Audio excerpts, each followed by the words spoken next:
Balochistan, Pakistan.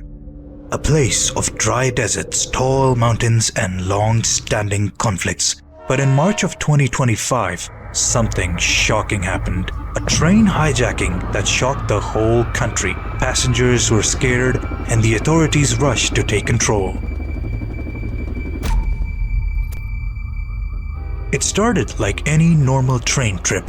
The train was going from the city of Peshawar to Quetta, filled with families, workers, and students. No one expected what was about to happen. At around 10:45 p.m., the train suddenly stopped in the middle of a desert. Heavily armed men with their faces covered got on the train. Their guns shined in the moonlight as they quickly took over.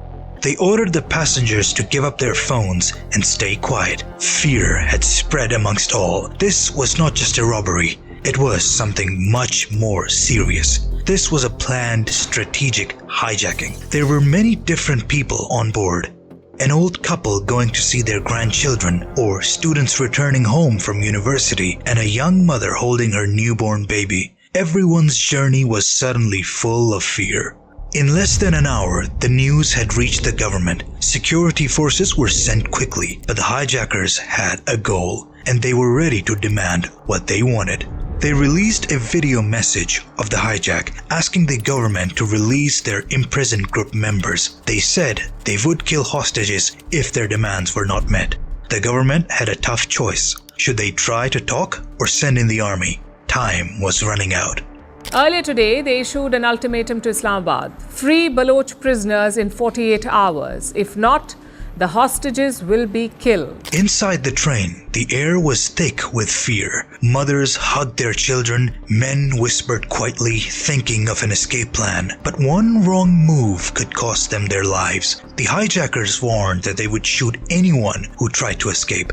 One of the passengers was a journalist. Later, he quote, "Every second felt like it would never end. We heard their steps, their voices, and the gunshots. We had no idea what would happen next. Suddenly, they were choosing 5 to 10 of us randomly after short intervals, shooting down a few to send a message to anyone who would try to escape." In another part of the train, a doctor who was coming back from a medical conference tried to calm people down. Quote, "I told everyone to breathe and stay still. Getting scared would only make it worse.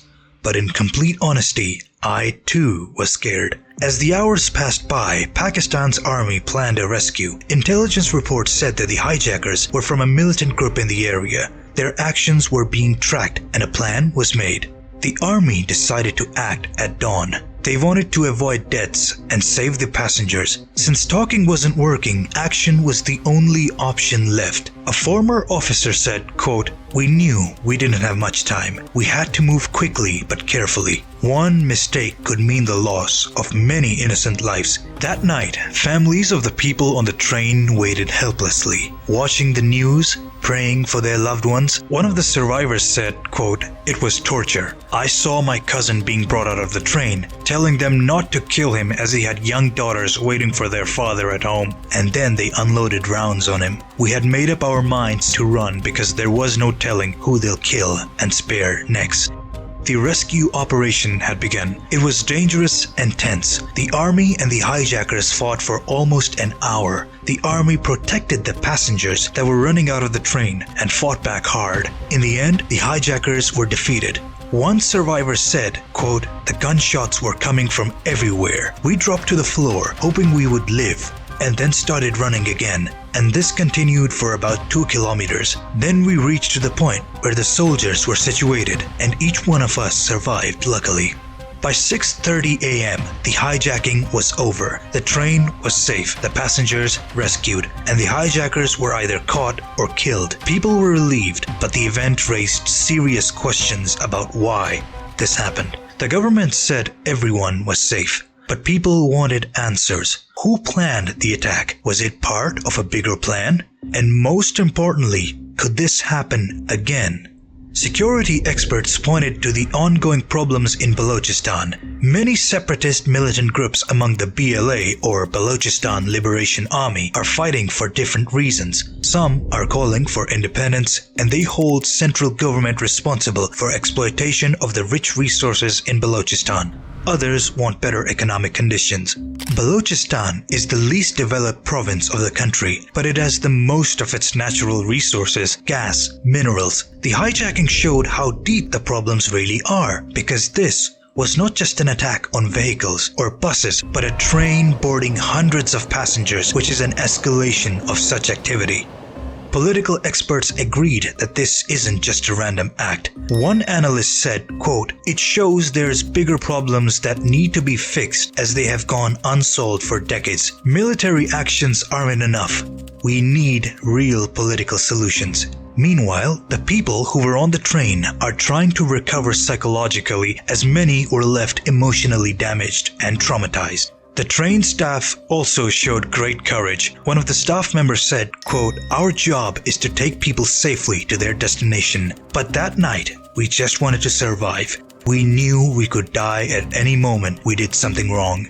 We had to act fast and keep others calm." The news covered the story widely. They praised the army and the bravery of the passengers. International groups spoke out against the hijacking.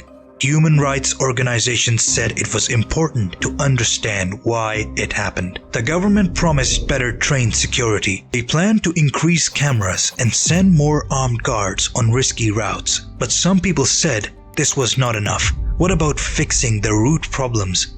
What about real change? Because without real change, this might happen again. As Pakistan and the world looked back at Balochistan train hijack, one thing was clear: this wasn't just a crime. This was a warning. A reminder that peace is fragile, that people can be strong in hard times, and that Balochistan still faces serious issues that need to be resolved. To some, the hijacking became a symbol of strength. "We made it because we stood together," said a passenger. "We were strangers before, but by morning we felt like a family suffering from the same fate." In the weeks after the hijacking, experts talked about what should be done next. Could trains be made safer? Should the army have gone in sooner? Was talking with the hijackers ever a real option? There were many questions, but no easy answers. But for those who were on the train, the pain will not simply vanish away. Mental health workers in Quetta said more people were coming in with trauma.